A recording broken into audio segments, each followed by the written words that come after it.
Good evening, everybody. I'm Dr. Robert Martino, and I'll be presenting with Owen Boyd. And our presentation is The Storm is Coming, and it's because of your water. We're going to be talking about dental water lines and, the current safety protocols and some lawsuits and some new technology. So, again, I am Dr. Robert Martino. I own 7 dental practices and was, heard about water, didn't know a lot about it. We're not taught that in school. And so I had to do a lot of research on my own and to find out, what's safe for my organization. You worry about your patients, you worry about lawsuits, you worry about the dental board and OSHA and CDC and ADA and EPA and so you really don't know. So you have to do a lot of research, or you turn to a guy like Owen Boyd. Owen Boyd is Chief Technology Officer of Toppin Dental, and he's worked on the water systems on the space shuttle. He's testified in front of Congress a couple times on water and mercury, and Owen is an expert in this field. And that's who I turned to when I was trying to find out, am I doing the right stuff? And, I was even doing, I think I was doing what the industry standard was telling me to do, and my water was still not passing. And I was spending a fortune doing it. So I think Owen can talk to us about that. Before we get Owen on, let's talk about like our objectives. First, we want to understand today, we want to understand what, problems that this causes for our patients and for our practice. So we're going to talk about that, see some lawsuits that is happening right now. We want to identify the pros and cons of the current water treatment. And then we want to introduce some new technology that might be safer, doesn't use chemicals, and might be a little bit more affordable than what's currently out there. So what is the storm? And we're talking about the storm being dental water lines. So dental water lines, what are we talking about? A lot of times when I talk about dental water lines, people think about their suction. And, we're talking about these lines. These are the ones that go to your handpiece, to your air water. And that's where it comes from, the city water or comes from your bottled water. So all these can be contaminated. And Owen will go into why that is and why we're having problems with that. But I think we want to know, what is the storm? What is the dental line storm? What's coming? And I think the number one thing we should be worried about is sick patients. In Georgia, they had 1,300 kids that are exposed to bad water. And right now, they have 57 that are participating in a lawsuit. And this is all come back to their dental water line. And they were using city water. And so I think we worry about that. And what else we worry about is not only getting our patients sick, but our friends, the attorneys, catching on to, wow, what happens if they hear this, and what's happening is lawsuits. And across the nation, there are now becoming lawsuits that happen because of dirty water. And of course that, opens you up to liability and your reputation and stress. And there's several lawsuits across the nation right now, and some are being settled out of court. Some are being stayed because of COVID. But this storm is going to hit, and pretty soon, the media is going to pick up on it. The CNN already did a story on the one in Anaheim, and we're going to have to be able to answer the questions. One, we're going to have safe water, and we're going to have to answer, do we have safe water? And speaking about the one in Anaheim, I want to go into it a little bit more. So the Anaheim breakout, there's an active lawsuit right now. Over 200 patients are involved, and they're infected with a bacterial infection. And so we'll go a little bit deeper about it. They had 45 patients lost permanent teeth. And all this is linked back to their dental water lines. 26 had to have more than one surgery. 29 children were treated with the same antibiotic that's used for leprosy. This was some serious things going on, not only for the patients, but again, for the practice. Over 200 patients were infected. Here's the stat that is the scariest stat to me as a practice owner. Because when I hear this stuff, I think, well, none of my patients are getting sick. Well, you don't really know. The average days before symptoms started was 85 days after they visit the dentist. And I think the scary number is 409. Over a year later, they had kids getting sick from this water that they visited, and because of the bacterial infection that comes in. So we don't know if we're getting our patients sick. We don't know. We would, if it's, obviously if it happens the next day, but that's not how it works. And Owen can talk a little bit more about that, why it takes so long, but it's scary stuff. And as a practice owner, it's very scary. And as a practice owner whose family comes to my practice, it's scary. I want to make sure we're safe. We all do, but sometimes we just don't know how. And 99% of these patients were hospitalized and needed some kind of surgical debridement. Whether it's a socket or in the jaw, some lost bone. So this is scary stuff. And I think when this lawsuit starts up again, we think the media will grab a hold of it like they do all kinds of things, and we need to be ready. Our practices need to be ready if that happens. And what even more of a storm is, patients. There's been patients that died, and a lady in Rome got Legionnaire's disease, and it was linked back to the dental water line. And so that's scary stuff, that we think that what we're working on right now, I know everyone's worried about COVID and, our surface disinfection and air and but the water is very important and is potentially getting our patients sick. So are you protecting water in your practice? So I think you have to answer these questions, because I think they're going to be asked either by your patient or worse, a lawyer. And so how do you protect your water? If your answer is nothing, you need to stay on and really listen to what Owen has to say. Some people think they're protecting. I thought I was protecting my water, but my water was still failing. So, you need to have an answer to this, or someone in your practice does. We assign one person to it, and, they're our infection control person, but they are also our water, control person. They make sure our water is safe. How do you know if your water is safe? Well, you have to test it. You're never testing your water. You don't know if it's safe. You need to test at least once a year. And some manufacturers tell you even once a quarter.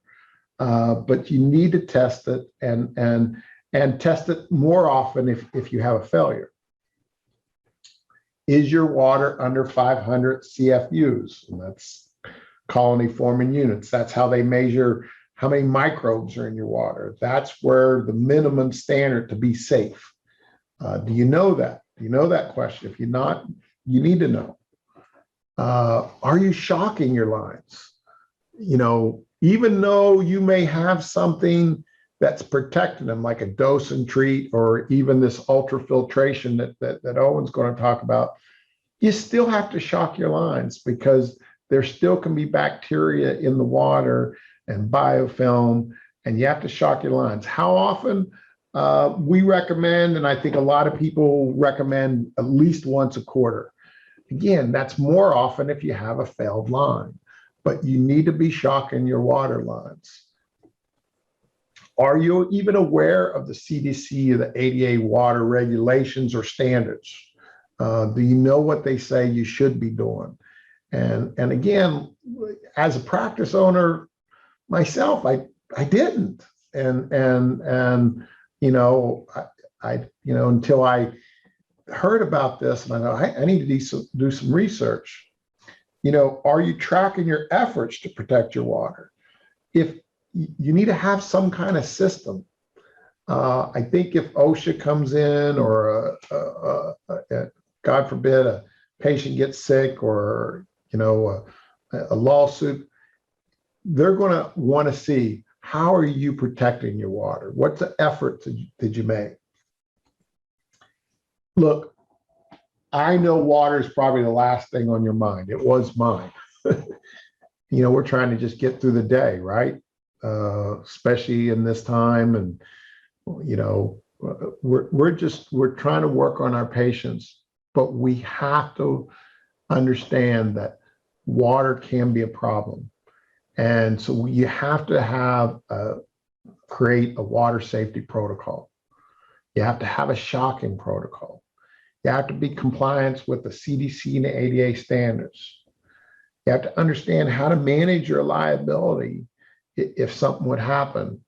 And you have to do this that is, cheap enough that, that it doesn't break the bank. It has to be, you have to be able to do it, and do it within the confines of a practice. And so I think this is a lot on your plate. And when you say, well, I don't know how to do that. And I didn't either. So that's when we need help from the professionals. And the professional that I reached out to through friends and found out, wow, this guy is a water expert. This guy knows it all, has worked with the government, has worked with the Congress, has worked with the NASA, and now he's working in the dental field with water. His name's Owen Boyd. And Owen, can you tell us why are water lines dangerous? Why are we even talking about this? Why are these patients getting sick, having these lawsuits? What's going on with that, Owen? Well, water lines, unfortunately, they provide the perfect atmosphere for biological activity. They're in a warm environment. They've got a surface area that's very large. I always say although your dental unit water lines seem small, surface area is kind of a different calculation. I always ask people, between a basketball and a golf ball, which one has more surface area? And everybody goes, oh, the basketball gets bigger. Well, if you cut that basketball into those same size golf balls, the basketball has more surface area. And it's true in a dental unit water line. You have tremendous areas where bacteria will build. Your municipality, which we all kind of defer that the responsibility for clean water is the municipality's job. And they do it the best they can. But they deliver water into a distribution system, and that distribution system isn't necessarily the cleanest in the world. And a lot of them, like if you're in any of the older cities, those water lines are pretty nasty. And as water moves through this, at mid-range temperatures, like 70 degrees. That's beautiful. Bacteria loves that temperature. And that bacteria you'll have would be what they refer to as free floating. That means it's not gone through a process of attachment. Bacteria, it's alive and it's very smart. And it has 5 different levels of attachment that it goes through, which is your initial attachment. So it'll stick to the side of the wall of a dental unit waterline, which unfortunately in a dental unit waterline is really easy to do because for the most part, the water's not moving. It's just stagnant in the line. And when you turn the handpiece on, there's not enough force in the dental unit waterline to drive that sticking mechanism off the wall. So what will happen is it goes to from the initial attachment to an irreversible attachment, and now it's hooked in pretty well, and it starts to bring in other bacteria, and it matures and it creates a exopolysaccharide shield over the bacteria, and you notice that's kind of that mustard color over bacteria. And underneath there is all of your bacteria, and you can actually see that if you were to put a disinfectant in the water, if it doesn't pierce that exopolysaccharide shield, you're just wasting time and money. Municipalities have this all the time, even in their high-moving flow. To put it in perspective, in a 2-year time frame, going back to it was 1988 and 1989, our municipal systems had 503,000 issues with biofilm in their water lines that they were cited by EPA for. And that just shows you that even the people that are trained at doing this struggle to get biofilm and water at high purity. So what's in our water, that our dental lines, and when it's coming from the city or even from our bottled water, what's in it? Well, I wish I knew. You have so many things in water coming from municipal systems. I think EPA identified, just in the last 5 years, another 700 plus contaminants that they found in water. But you will always have bacteria in the water. This happens, you've all seen reservoirs. Reservoirs are sitting there, and as birds fly over, they're dumping their excrement in the water, and that bacteria will in fact grow. That's why, the municipalities are either dumping chlorine or chloramine in the water to try and kill that bacteria. Viruses, you'll find some in water, but not alike. They kind of like air a lot better than they do water. Biofilm, if there's bacteria in the water, there's biofilm in the water. I mean, the biofilm will go through serious attachments. And you'll get funguses in the water, parasites, and last but not least, a full range of pharmaceuticals and pesticides. And it's not just people flushing pharmaceuticals down toilets. Pharmaceutical drugs are discharged, by people every time they go to the bathroom, because your body's going to discharge what it doesn't need for the most part. And that ends up in our water. And that's problematic in that it creates resistant bacterial strains, making it harder and harder to destroy bacteria. Bacteria are able today, as most of you probably know, really able to fight an awful lot of the antibiotics. And there are a lot of people predicting that antibiotic resistance will be the number one health issue in about 4 years. So what are our current methods now being used, to help us in the dental field? Okay, so I'd say the most of the offices I talk to just rely on the municipal system or their chairside water bottle, and that's because in the chairside water bottle, you'll see they'll put a city water in, And the assumption is the city water has already put chlorine in the water, so it should be okay. Should be is the critical word because often it's not okay. Because if you have I'll go through some other things here, but we'll get into residuals, disinfectant residuals in water, and what they do and don't do, and some of the hazards in using residuals. So I think we all assume that city water's safe, and we drink it, and and then all of a sudden you have these offices that are using city waters. Their patients are getting sick, and why? Why are they getting sick in dental offices and not getting sick at home? Okay, so if you looked at home and you look at your plumbing that's going through your walls, when you turn on a faucet typically runs at 2 gallons a minute through a 3/4 inch pipe. So it's got a lot of velocity and relatively low surface area. So it's really tough for bacteria to get a foothold. The only place it'll get a foothold is in sort of the 90-degree angles that you have in your plumbing in a home. You also have a lot of copper plumbing. Copper actually kills bacteria. It's pretty good at it. So copper plumbing is something that is nice to use, especially on your 90-degree angles. So it's really kind of the fast flow and the temperature of the water, if it's coming from a municipality or coming right out of a ground well. It's typically sitting at about 55 degrees Fahrenheit in a lot of places. If it's higher than that, then it'll start to form bacteria.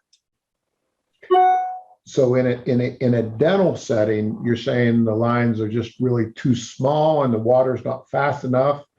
And and what about we've all heard about suck back from the hand pieces and different stuff like that. Is that why we're getting this problem?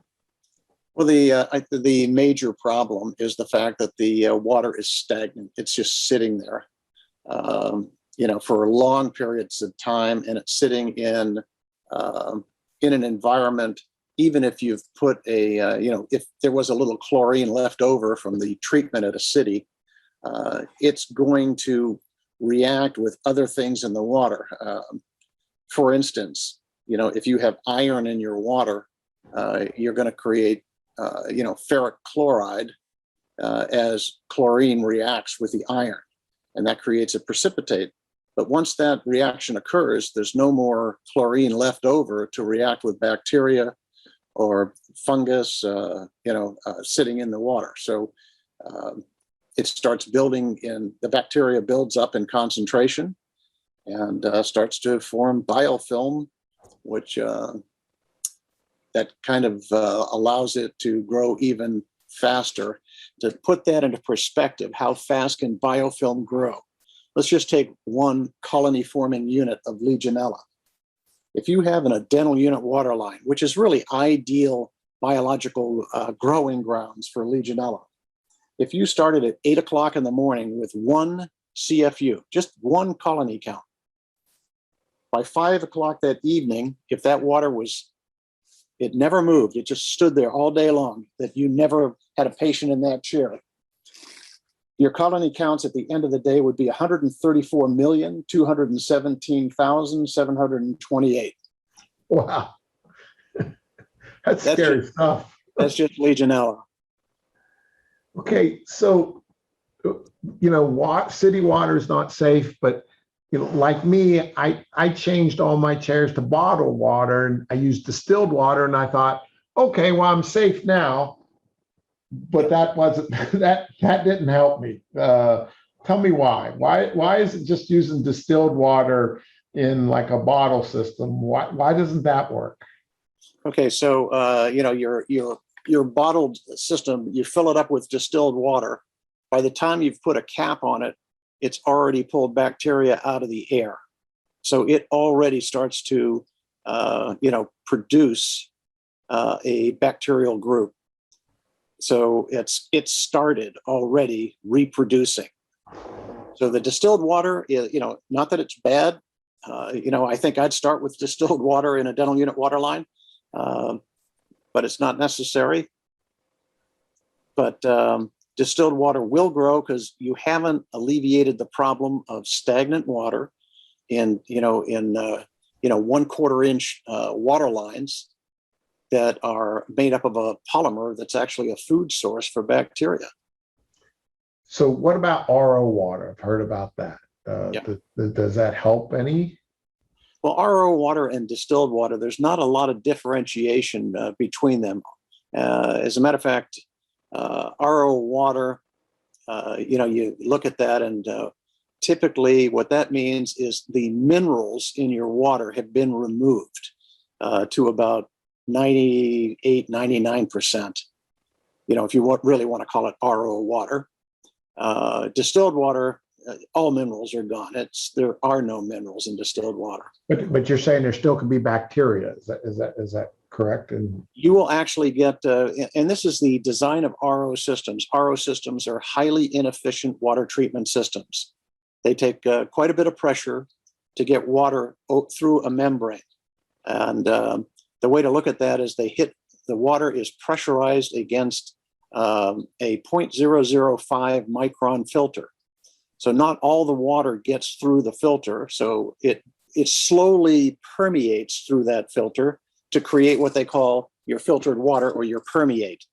And that's stored in a pressurized chamber because it's so slow going across to create the filter to create a permeate that there's not enough water for you to use. So they store it in a storage tank that's pressurized. So when you pull the trigger needing water, you have an adequate water supply. Well, there's two problems with that. The RO membrane that they bleed the water through is a food source for bacteria. yeah. So what happens is the bacteria eats its way through the membrane and gets into the permeate water, which gets into your storage tank. Your storage tank has a rubber flapper tube that's additional food source for bacteria. So typical RO water, as you've seen in dental water lines, if you do not disinfect your tank every week, your colony counts are in the tens of thousands, guaranteed. Yeah. And I was using RO water thinking I was safe. And actually, I was using water that was just sitting there, just building bacteria. Yep. Yep. Okay. So when we talk about the bottle at each chair, Yep. we're still, we have to either use distilled water with those or so you're still saying that water can have bacteria going through the line, sitting there, that bacteria can grow. So, just having a bottle or chair using distilled water, RO water is not the answer. We have to do something else. So one of the methods is called dose and treat. So tell us about dose and treat, whether it be a tablet that we place in every time we put the bottle on, or something like that does it over a year's time that uses chemicals. Tell us about how that works, and then we can talk about the good and the bad of that. Okay, so dose and treat in a dental office, I don't think should ever be used, and I'll tell you why. I told you earlier, that we had over 500,000 issues with municipal systems who all use dose and treat technologies. They had 500,000 failures in 2 years. They know what they're doing. Those are guys that know how to test water.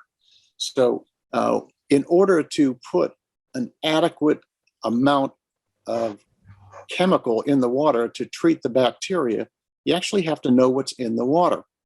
Because if you have other organics in the water, whatever you're using to kill the bacteria, if it's chlorine, chloramine, iodine, silver, is going to react with all of those other things in the water, leaving you not enough residual to kill the bacteria. And you may get to a point where you're actually promoting bacterial growth and creating mutant strains because you don't have enough concentration to kill the bacteria, but you have enough to what I call aggravate it so it mutates. So dose and treat When you asked me earlier as well, what's in your water? Unless you test it, which is super expensive, you will not know what's in that water. And, just on that testing issue, if you don't know how to test water, how to just take a sample, your chances of testing it properly are you probably 1 in 100 times. And I do that because, when my first company got acquired, they got acquired by a well drilling company, actually the largest on the planet. They're the guys that got the Chilean miners out of the ground, which was kind of fun. But we trained, well drillers constantly how to do water sampling. And, we had failure rates of about 80%. And that was after training these guys day after day after day. So if you're going to add a chemical to water, you need to know what's in the water, or you're going to create not only a mutant strain, but you'll create other chemical reactions, like iron oxides as an example, ferric oxide. You'll create, calcium oxides. I mean, you'll just start creating these different chemistries that they too may react with other things in water. So it's not good to be putting chemicals in water when you really don't know what's in that water. And plus, that water has already been treated if you're using city water. If you're using city water, somebody already stuck a chemical in there to begin with. So you really don't know. Another thing with dose and treat, you definitely need distilled water, which we know, we talked about. Yeah. Talk about the wait time, because I think that goes along with what you're saying. You don't know your water. I know a lot of these manufacturers say, hey, wait 30 minutes, put this in there, wait 30 minutes. And I'm like, who has time to wait 30 minutes when your bottle's out? You got a patient in a chair. So talk about the wait times on that. Dose and treat. Well, wait times, when you put, any kind of, like chlorine, chloramine, iodine, it doesn't automatically kill things like right now, the minute it makes contact with water. It takes time. And the time is always calculated or related to the concentration of that chemistry in water. Well, if you're using it in water in a dental chair, you're certainly not going to put a high concentration in, because then you jeopardize the health of the patient. So you always go with low concentration. That means it'll take time, more time than hitting it with a high concentration to kill the bacteria. And if there's a biofilm, it probably is not concentrated enough to even impact a biofilm, which means the minute the concentration goes down, the biofilm, through quorum sensing, opens up and allows more free-floating bacteria to go back outside into your water line and create new attachments and new biofilm housing. So, Owen, one of the questions I think we have is, what is dose and treat? Explain some of the products. I mean, we're not talking about like shocking or anything, because that shocking is something we hit and then we flush water through and with clean water. But the dose and treat is like a tablet every time you put your bottle on. Give us some of the other products. There's like a Denapure has one. What other companies have it, and how do they work?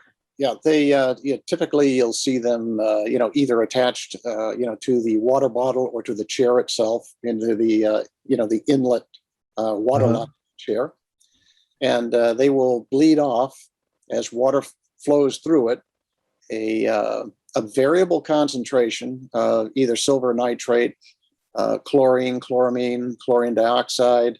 And all this is going in our patient's mouth, and yep. all these chemicals. Yep. And I think Steristrol is another one that does that. I know that's what I used before I talked with you. And I know there's some of them have wait times where you have to wait. And another thing was I thought when you explained this to me, it kind of made so much sense. You said it kills bacteria, but it still lets the dead bacteria go in the lines. So tell us why that's a bad thing. Well, when you most of these products, the way they kill bacteria is they disrupt the outer cell wall of the bacteria, allowing the mycoplasma of the cell or the inside of that cell to bleed back into your waterline. Well, those are key nutrients to other bacteria. So a lot of times when you go out after these like low-level kills, you actually create more bacteria than you started with. I know it's kind of hard to fathom that, but you create a feeding ground for bacteria because they're not choosy. They do eat themselves and all their compadres.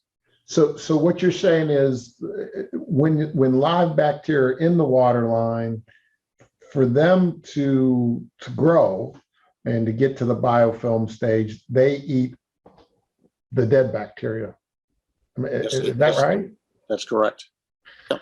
Okay.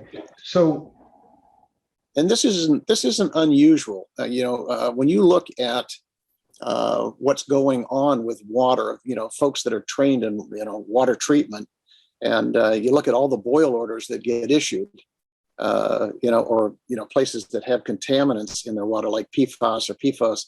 These are guys that know what they're doing. They're putting chemicals in to try and treat all this stuff, and it always gets out of control.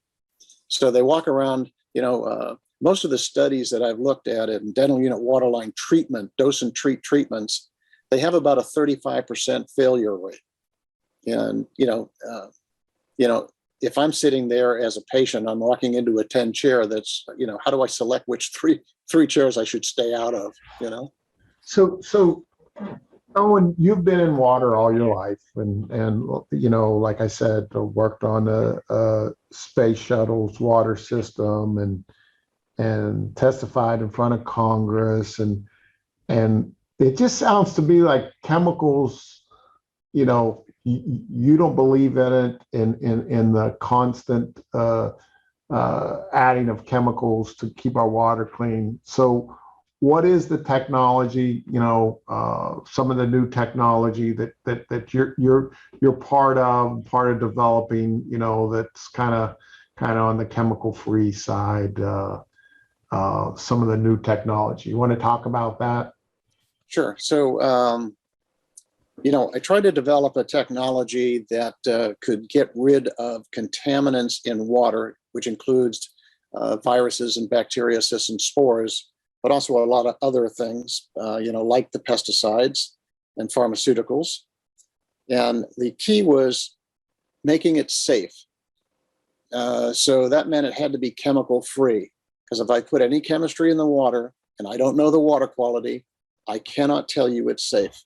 Just can't do that. It has to be simple, easy. It can't be some, you need a PhD in water chemistry or something in order to actually run the system. It's got to be super easy. It's got to be reliable, that this stuff is working all the time, and affordable. It's got to be not more expensive, but less expensive than chemical treatment. So those were sort of my design criteria. I had worked, in an area called ultrafiltration, and this is what RO systems use both pre and post treatment to get rid of bacteria in water, used by the pharmaceutical industry to purify their water for the manufacturing of drugs. It's used by milk processors to get rid of bacteria. And they're very, very complicated systems, all what are called membrane technology. So it's like, well, how do I replicate a membrane technology without all the difficulty about running a membrane? And we came up with this thing, we call it electrofiber membrane, which is a 3 nanometer highly positively charged thread.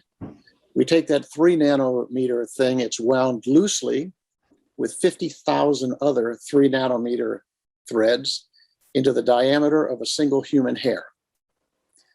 those are laid out, sort of side by side in a sheet that's folded, but that gives me enormous surface area.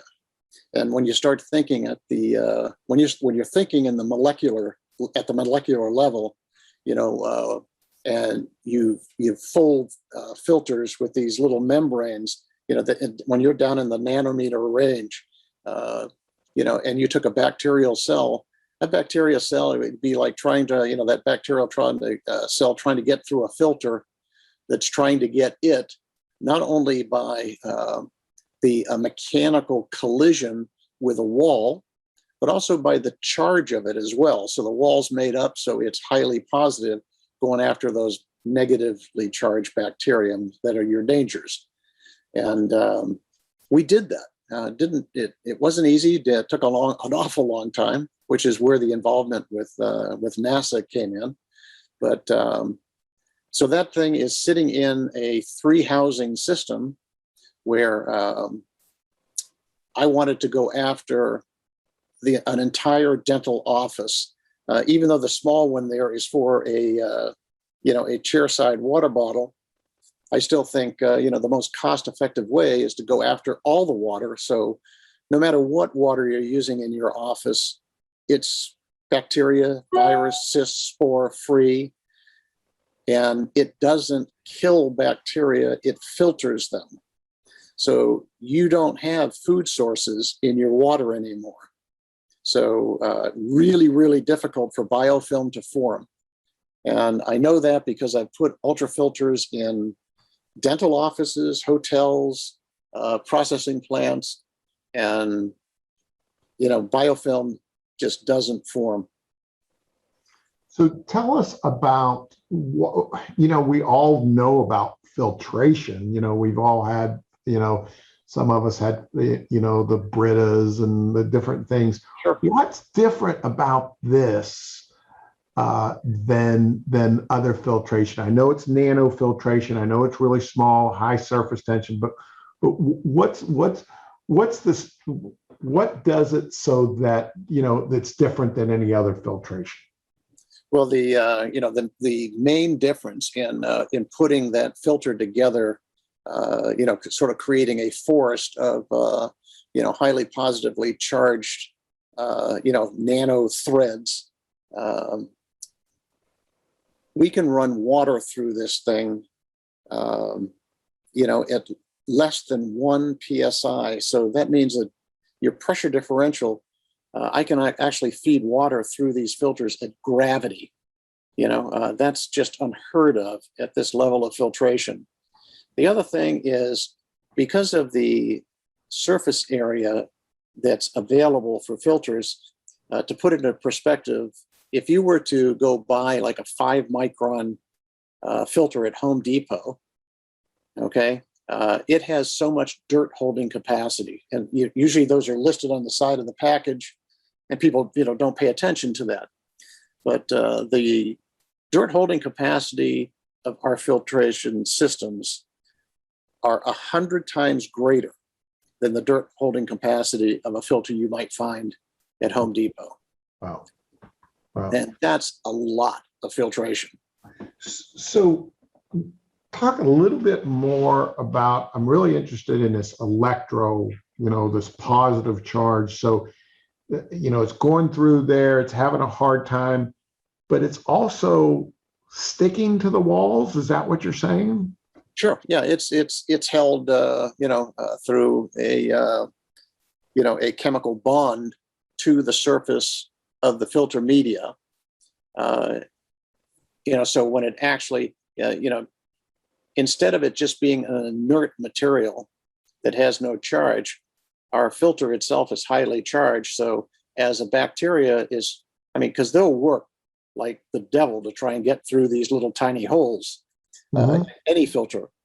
But what happens is, as it's trying to get through these holes, all it's got to do is get near any one of these surfaces, and it's going to get trapped because the bacteria will have its outer wall will be negatively charged, and we're going to pick it off and hold it. So with this, I see there's no need for distilled water, so which made my staff really happy. You know, Yep. no longer making it or going to Walmart and buying. They love that part of it. There's no wait time, right? There's no chemicals to kill anything because you know, as soon as you turn the water on, it's doing it. Yeah. Yeah, I see it say it exceed all the standards, and it's easy to maintain. So how often do these things have to be replaced? Is this a daily, weekly? How often do you have to replace these filters? Yeah. So these filters, you know, if you're using municipal water as your feed source, will go for 1 year. That's what we give for life. And we have these filters certified, water filters. Unfortunately, these are not EPA or FDA or CDC. When it comes to just filtering water mechanically, what you do is you run into what are called National Sanitation Foundation standards, NSF 61, 43, 53, as an example. And these have all been tested to those standards. So not only can you use it in a dental office, you can use it in your home, a trailer park, I mean, a hotel. So they do the same job everywhere you put them. So, you know, let me tell you I had dose and treat. Okay. So I was having water that was, you know, being tested and not passing, and I had no idea why. So I reached out to them and they helped me. And the first thing that they did for me, which was probably maybe the most valuable thing, is they gave me a water program. They gave me like a booklet, and they gave me like, this is what you got to do. This is when you got to do it. And then they talked to me about shocking, which I had no idea about shocking. And they said, well, you have to shock once a quarter. And with this system, they actually send me shock once a quarter. So they remind me and they send it to me free, because what they told me is a lot of people will use bleach, and what Owen explained to me very well, he said, don't use bleach. That just gets the biofilm angry. So what they use is hypochlorous acid, and it really, you know, kills everything. And they just think that's the best. So they actually, that's part of part of the program that they give us. Not only do they give us a program, but they give us the shock. And here's the biggest thing. And, you know, I'm a practice owner and I'm always looking, how can I save money? They saved me $10,000. I have 72 dental chairs, and each one of them had a stair straw in it. And so when I switched to them, instead of replacing all those, I used the big water, you know, the 3 canister, and I put it on my where the water comes in. And doing that in those offices, instead of costing me well over $16,000, it was like around $5,800 for all 7 of my offices. So it was a lot cheaper. And then every year it's cheaper because all I have to do is replace the filters once a year and not have to replace the whole system. So it saved me a ton of money. So that kind of got me like excited about Toppin, and very, very excited about, you know, trying to get the word out that, you know, look, this is no chemicals, it saves me money, and they hold my hand, which I need. I don't know about you guys, but I know too much about dental water as it is. I don't want to know anymore. I want someone to take this over for me, and I think that's what's great about Toppin. And you know, if you're like me, you listen to Owen and go, golly, there's so much I don't know about this. And so it's great to have someone like him. And so, you know, if you guys have any questions, you know, we're I think the presentation's done, but I think Owen is a source. If you have any questions, you're welcome to ask when Owen, you can take over. Okay. I saw a couple of questions here, on dose and treat. You mean the tablet in a bottle for daily use or maintenance of the line, like monthly? So if you're doing a tablet in a water bottle, then you're attempting to do dose and treat. Maintenance, if you're doing something once a month, that's more of a shock. And shocking, you're not going to have as many issues in terms of chemical reactions. In that, typically you're going to remove all the shock from the line before a patient sits in the chair. We do, as Bob said, we use hypochlorous acid over all other things. And I use the word acid lightly because it's less acidic than Coca-Cola by a lot. But hypochlorous acid is what your immune system uses to kill bacteria. So it's pretty harmless to patients. It's actually on the World Health Organization's PPE requirements. How difficult is it to install? If it's the whole office treatment, I always recommend a plumber because you're going to be dealing with local plumbing code. Yeah. Owen, let me take this. So I did it in my offices. You definitely need a plumber. I think probably the biggest drawback of this, if you put it on your whole office, is you do need a plumber to put that in. It's not something that you can just do on your own. If you want to skip the plumber and you have a bottle system, you can use the smaller ones that go in a bottle. But I don't think you'll save as much money that way, and you're not protecting all your water. I just think it's a lot easier to do the whole office. It's like you got to pay the plumber the one time, but after that, to install the, replace the filters is very easy. So it's other question I see is where to buy the system. It's on topanddental.com. I think what's great about it is, like if you buy, they're going to reach out to you and put you part of the program. They're going to make sure you have the right stuff. That's how I got involved. Is they contacted me and said, hey, how many operatories do you have? How many, so they reached out and kind of told me, like, this is the system that will save you the most, be the less trouble. And, so I think that helped me. So I think it's Owen, is it topanddental.com? Is that right? Yes. Yep, that's correct. Go ahead, Owen. Yeah, and one is how long does the UltraSafe Micro straw last? That's 1 year as well. We design everything so I hate maintenance, so and I hate changing filters. Being in the water business, kind of not good for me, but so everything's been engineered to last a year. The other one, there's a question. So if you're using the EFM as the water enters the office, so all the office water is treated. Yeah, if you have our whole office system, that was the one in blue with the 3 containers or 3 housings. That's filtering all the water in the office. So everything you're using has been freed of bacteria. And an earlier question on microplastics, it would have been free of microplastics as well. I haven't done a lot of research on microplastics and its effect on dentistry, but it'd be interesting to take a look at that. But this would probably filter it out, right? It'll definitely filter out a microplastic. Yes. Yeah. And I see another question. It's Toppen, TOPPEN dental.com. Just looked it up. Toppen, TOPPEN dental.com. Go ahead, Owen. Yeah, somebody asked if I could name the companies in Canada which help with waterline treatment. Well, so far, I think, most of the people that I deal with are doing dose and treat of some kind.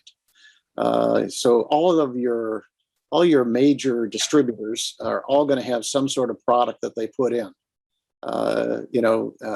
We can help. Canada is pretty close to us, so we can help anybody up in Canada as well. Okay. What about for your home? I see that question. Is it available for your home? I have it in my house, and my wife would kill me if I took it out. I have it in mine as well. Once it was going great for my office, I get one for my house too. And it is essentially the same system, although there's some options for the house. So the third housing in dental we use as a way of you putting in a shock tablet easily to shock the whole office at one point. In a home, I don't recommend shocking in a home because you don't need it. It's a waste of time and energy because your water flows are so fast that you really don't have to worry about biofilms in the home. But if you have like lows of calcium, in your water, we have that third housing can be used to reduce the formation of calcium carbonate. Or if you have a lot of, like tannic acid, which is really tough to filter out, I have a specified tannic acid cartridge that I can add to the same housing. So we use that same system, so you don't have to replumb anything. It can pretty much go after a whole bunch of different water issues to give you pleasant water to live with. So, Owen, just one question here. Let me take it. Is talking about shocking quarterly, do monthly maintenance. So this protects your water daily, but as anything, there can be some suck back. There could be bacteria from before, whatever. You should shock quarterly. So even though this the AFM kind of prevents bacteria from going in the water lines and staying there, the recommendation is still to shock quarterly. Monthly maintenance on these, there's really no maintenance on these. Just like I said, just yearly, you have to switch out your filters. Go ahead, Owen. Yeah, and that switch out should take about 15 minutes. Yeah, it's pretty easy. Don't need a plumber for that. How often do you test? Wow, that's a debatable thing. Every manufacturer has a different, you should test this way. I've heard people testing once a month, once a quarter, once a year. I think you at least have to test once a year. Or if you're having any failed lines, then I would test more. I think quarterly would be nice if you can. Get that in your system. There's a cost to test in your water, and I think if you're having problems, you should test more often. If you're passing, I think that it's just like anything else. I think you should follow the chair manufacturer. Owen, what do you say about that? Can you help us that? Yeah, I mean, the recommendations by OSAP and OSHA are once a quarter. Okay. And if that's your comfort level, then do it once a quarter. If you're always passing, then try once every 6 months. If you're still always passing, go to once a year. The only thing I will say about testing is to make sure that whatever device you're drawing the water from does not make physical contact with either the paper that you're using to test or the sample vial that you're putting the water in. Because if you make physical contact, that sample's contaminated and you will not test well. So one of the questions I saw is what happens if it fails? So the first thing that I would do is call a water expert. This is how I got involved. I called them, they walked me through it, they sent me shock, I shocked, and if it fails, yes, you need to reshock, and they need to shock till they kill everything in that line. And then after that, yes, definitely test. Just if you fail, shocking's not good enough. You got to shock and then retest it till and I know of offices that have done that.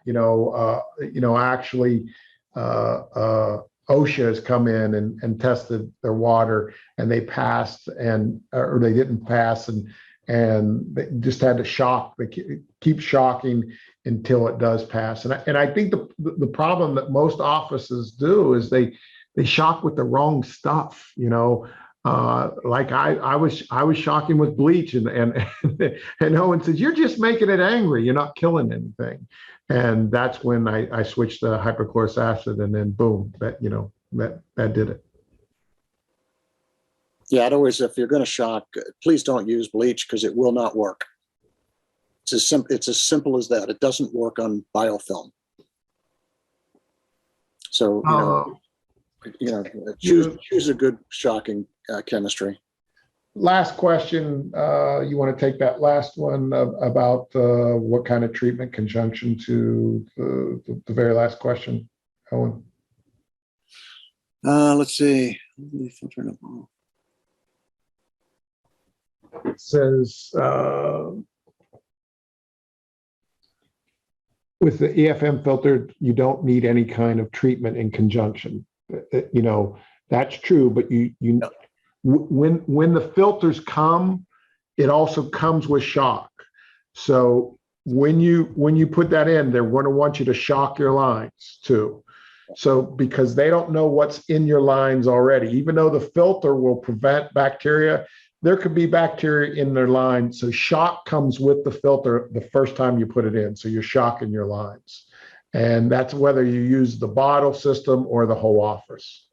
Either one of them has shock that comes with it and shocks your lines. Okay. And I think that's all we have time for tonight. Listen, I appreciate all the questions. And, I think the biggest thing, if you have questions, go to their website, call them. You'll get an expert there, and they can walk you through it. And they can, if they can hold my hand through it, they definitely can hold yours. So I appreciate everyone being on tonight. Thank you very much.